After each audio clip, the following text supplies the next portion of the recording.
se leva un po', no? Sì. Vediamo se questo riesce. Scusa, va. Scusa, ma non ce n'è?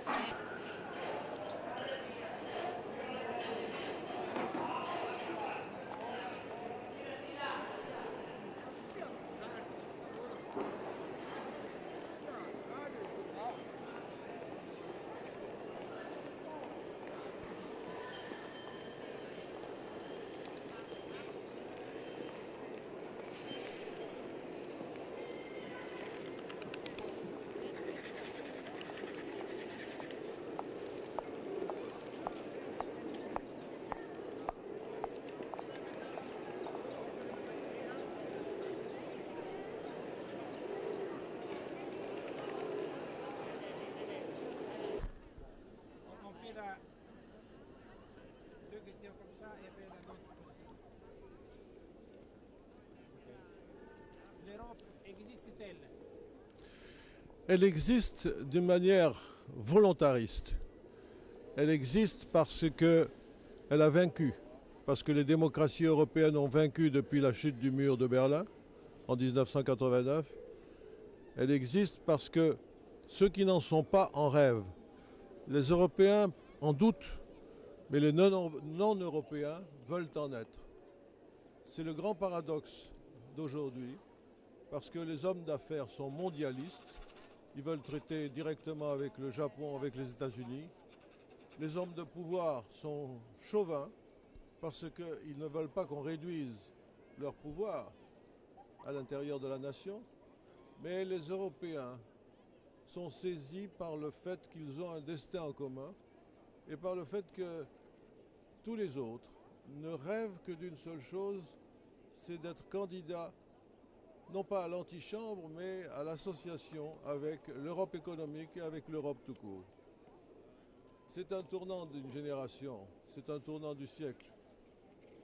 C'est à la fois irréaliste et épique comme tous les grands rêves, mais je crois qu'il est en train de se réaliser.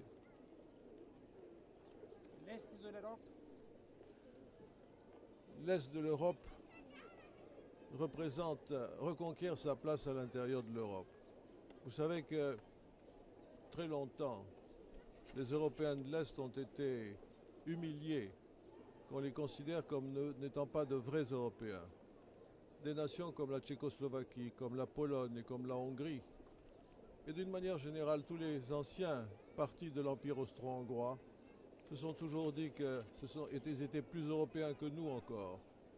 Et aujourd'hui, ils ont une immense impatience à l'idée qu'on puisse les faire attendre leur entrée. Ils ont un niveau économique qui ferait que s'ils faisaient partie de l'Europe des 12, ils auraient des contraintes bien plus pesantes que leur niveau de vie leur permette. Mais il est évident qu'on ne peut pas faire l'Europe sans l'Europe de l'Est. Qu'est-ce que c'est qu'une Europe sans Varsovie, sans Prague et sans Budapest? Et sans la Russie? Pour la Russie, c'est une autre chose. Je crois que la Russie a un destin à part dans la mesure où il faut d'abord régler, puisque nous parlons de la Russie russe maintenant, c'est-à-dire sans l'Ukraine, sans la Moldavie, sans la Biélorussie, c'est-à-dire sans le rêve que Solzhenitsyn lui-même avait fait pour la Russie. Il voulait qu'il y ait ces trois autres pays. La Russie doit maintenant rechercher une unité, ou en tout cas une alliance et une entité avec les autres pays en décomposition et en éclatement.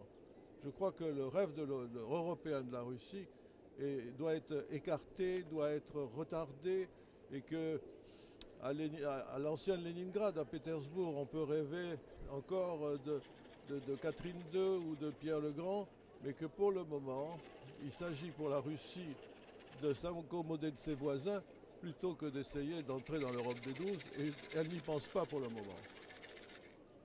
Est-ce qu'il y a d'abord une Europe culturelle? Il y a avant tout une Europe culturelle. Je vous dirais que si vous interrogez les gens dans la rue et peut-être sur cette place, ils peuvent vous dire quels sont les grands créateurs de tous les pays d'Europe. Ils ne peuvent pas vous dire quels ont été les présidents. Quel est le président du temps de Flaubert? Vous seriez incapable de me dire. Quel est le président du temps de Nabokov? Quel est au début du temps de Nabokov? qui est le président du temps de Tolstoï peut-être, ou du temps des grands écrivains ou des grands créateurs. Elle est d'abord une grande culture. C'est un fait qu'il y a une culture européenne et le mystère de cette culture, c'est que, contrairement aux autres, elle est multilingue. Il y a plus de rapprochement entre des gens qui ne parlent pas la même langue en Europe qu'il y en a entre des gens qui parlent la même langue dans des continents entiers, comme probablement les États-Unis. Et Venise, par rapport à l'Europe, c'est quoi? Écoutez, Venise, c'est un symbole. Moi, j'ai toujours pensé que Venise devait être prise en charge par la communauté européenne.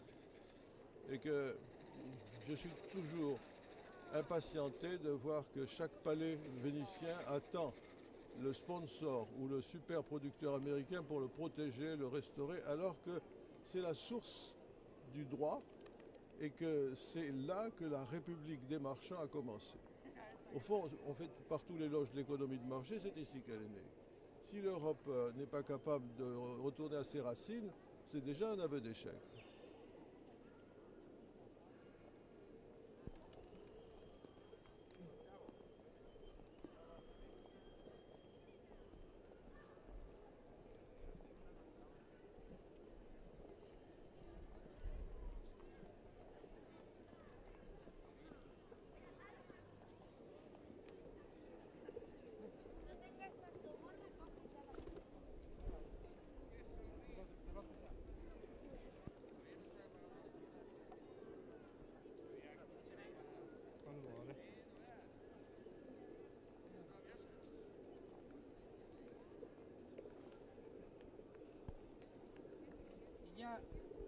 Il y a 10 ans, New York apparaissait comme la caisse de résonance de la culture planétaire. Dans les 10 ans... La culture prolétaire, planétaire. planétaire. Dans les 10 ans, il semble que c'est Paris qui va avoir ce rôle. Il se peut que ce soit Paris, à nouveau. Pourquoi? Il se peut que ce soit Paris parce que c'est le centre de l'Europe, parce que peut-être les gens vont chercher une autre langue que l'anglais pour devenir le latin de ce que vous appelleriez la nouvelle Renaissance. Il se peut que ce soit Paris aussi parce que New York est le symbole de la décadence urbaine. Ça ne veut pas dire que ça enlève à New York tout son prestige dans l'architecture, dans le domaine de la danse et dans un certain nombre de domaines. Et ça veut dire qu'à New York, il y a eu la quintessence de tous les défauts de l'urbanisme sauvage et que les villes qui ont été à un moment donné le symbole de la civilisation sont devenues maintenant le symbole de la décadence par surpeuplement, par multicommunautarisme, par le fait que vous avez un livre. Chaque fois, il y a un livre témoin. Le livre témoin de New York dans les années précédentes, c'est le bûcher des vanités, c'est-à-dire la drogue, la prostitution, le crime, le racisme, la haine du voisin. Et tout ce qui a été construit depuis la cité antique, qui disait bien la cité antique, pour l'harmonie entre les différentes communautés, est devenu le symbole de la décadence. Paris peut susciter une espérance, c'est pas certain. En tout cas, ce ne sera plus New York.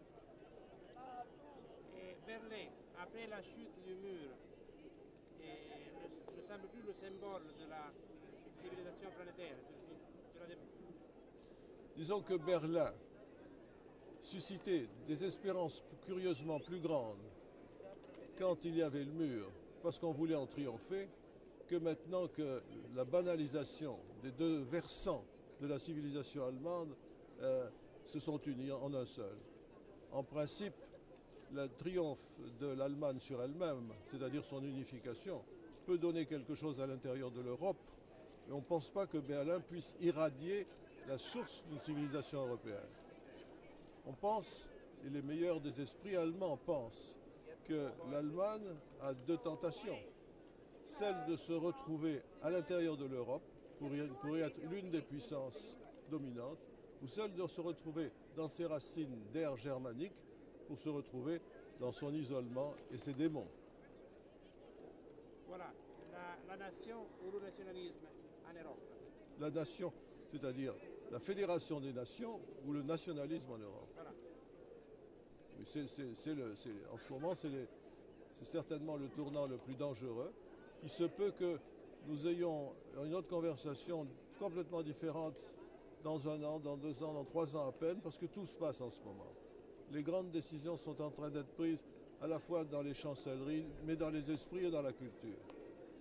Tout se passe en ce moment. Quel est l'empêchement le plus grave, à votre avis, pour l'Europe? Pour que l'Europe se construise. On a deux mouvements contraires qui sont extrêmement importants. Il y a le mouvement vers l'unité, qui est, comme nous l'avons dit tout à l'heure, très contrarié. Et il y a le mouvement de dislocation, parce que toutes les micro-ethnies, toutes les micro-cultures sont des entités à potentialité nationale. C'est difficile de nier, de contester à un nationalisme même petit le droit de s'affirmer parce qu'il a été opprimé. Opprimé dans sa langue, quelquefois dans sa religion, en tout cas dans ses rites et ses traditions.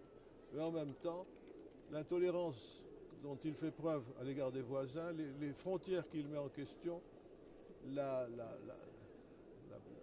haine qu'il manifeste quelquefois dans cette affirmation, le drame yougoslave est probablement la quintessence de toute notre histoire. Pour une raison avec laquelle je veux faire une conclusion, c'est que vous voyez, on a cru souvent, surtout dans le dernier demi-siècle, que l'histoire était linéaire, qu'elle avait un sens et que donc elle pouvait progresser. Et on s'aperçoit maintenant que l'histoire est faite de cycles et que nous retournons à un cycle de nationalisme. Autrement dit, il n'y a pas un dépassement des nationalismes, il y a chaque fois une prise en charge et un retour. Et nous traversons en ce moment le cycle probablement le plus dangereux. C'est le cycle ou la spirale de Vico, le cours et le recours. Exactement. Nous sommes revenus à Vico. Et après la chute du communisme dans l'Europe de l'Est, est-ce qu'il y aura dans l'Europe, telle que la France, l'Italie, l'Allemagne, l'Espagne, etc., une gauche non socialiste, l'invention d'une gauche non socialiste? Vous savez, aucun des problèmes que le communisme se proposait de régler n'a été réglé par la chute du communisme. Aucun des problèmes que le communisme se proposait de régler n'a été réglé par la chute du communisme. Autrement dit, ils sont tous en l'état. Ce n'est pas parce que le communisme est tombé et qu'il n'a pas réglé les problèmes que nous n'en héritons pas. Donc nous sommes obligés, nous, de les affronter. Si bien qu'on va revenir à toutes les critiques qui étaient adressées au capitalisme avant la naissance même, l'irruption même de l'appareil communiste. On va les retrouver toutes. Et on va retrouver toutes ces critiques. C'est d'ailleurs ce qui se passe déjà dans la patrie du capitalisme. Aux États-Unis, la pensée critique sur le capitalisme est bien plus vigoureuse qu'en Europe, où il y a encore des complexes à ce sujet. Donc le libéralisme aussi va être le libéralisme est déjà en procès à peu près partout. Pour une raison bien simple, c'est que si vous faites la liste des grands problèmes, ils sont mondiaux. Vous ne réglerez pas les problèmes écologiques avec une nation ou avec le libéralisme, en laissant aller les choses. Il faut une organisation mondiale, il faut une intervention. Vous ne laisserez pas les problèmes de surpeuplement ou de famine mondiale. Les problèmes essentiels de notre espèce à la fin du XXe siècle ne relèvent pas du libéralisme sauvage ou du laisser-aller capitaliste, mais d'une intervention planétaire qui ne sera évidemment en rien ressemblant à un autoritarisme néo-marxiste ou pas.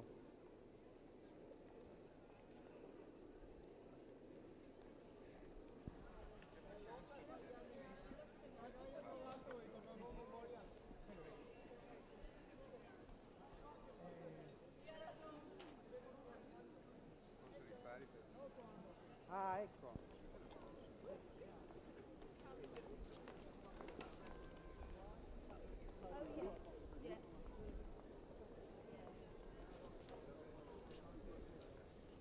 No, però perché venga... È scappato.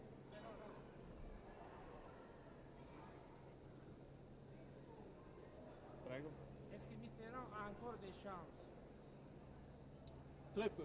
Il a très peu de chance. Il a 76 ans, presque 77.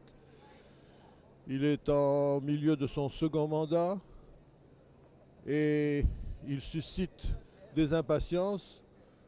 Et il y a un drame chez lui parce que son pouvoir est usé, mais sa personne ne l'est pas du tout.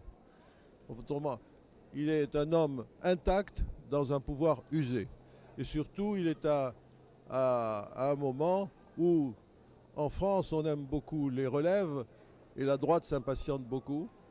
C'est pas que la droite soit très populaire, mais c'est que les socialistes, après 11 années de pouvoir, sont devenus insupportables. Il y a un grand règne du caprice démocratique chez les Français, depuis toujours. On peut dire aussi qu'il a échoué dans certains domaines. Il a réussi dans d'autres. Mais les chances de Mitterrand sont au mieux de finir son mandat avec un gouvernement qui ne soit pas de ses idées, un gouvernement de droite ou de coalition, et au pire d'avoir à faire un référendum ou des élections anticipées au terme desquelles, ou une proposition de raccourcissement du mandat présidentiel, et dans ce cas-là, il serait forcé de se démettre, c'est-à-dire de démissionner avant la fin de son mandat. Pourquoi les entrepreneurs français sont tellement liés chaque fois qu'ils font quelque chose à l'État? Ça, c'est une grande histoire. C'est parce que, vous savez, il y a un grand historien que vous connaissez, qui est Braudel, et qui a une thèse très originale sur la France. Une thèse qui est très peu connue à l'étranger, alors que Braudel est traduit partout et étudié partout. Sa thèse, c'est que la France est un État fragmentaire, disloqué, et que son unité n'est que toujours l'objet d'actes volontaires. Si bien que la centralisation en France, la volonté de recourir à l'État vient d'une peur ancestrale, depuis qu'il y a un État, et c'est très ancien en France l'État, une peur de la dislocation et d'un retour à la division. Les Français sont un peuple extrêmement divisé qui ne trouve de sécurité que lorsque l'État est fort. Alors aujourd'hui, il y a un mouvement en sens inverse. On trouve qu'il y a trop d'États. Mais l'idée est que tous les matins, les Français se plaignent de l'intervention de l'État et tous les soirs, ils réclament cette intervention en disant « Mais qu'est-ce que fait l'État pour régler nos problèmes ?» Vous avez tous les jours en ce moment à Paris une grève et tous les soirs une réclamation de l'intervention de l'État pour la régler. Est-ce qu'avec l'Europe, la France va perdre la primauté des impôts? Certainement, je crois.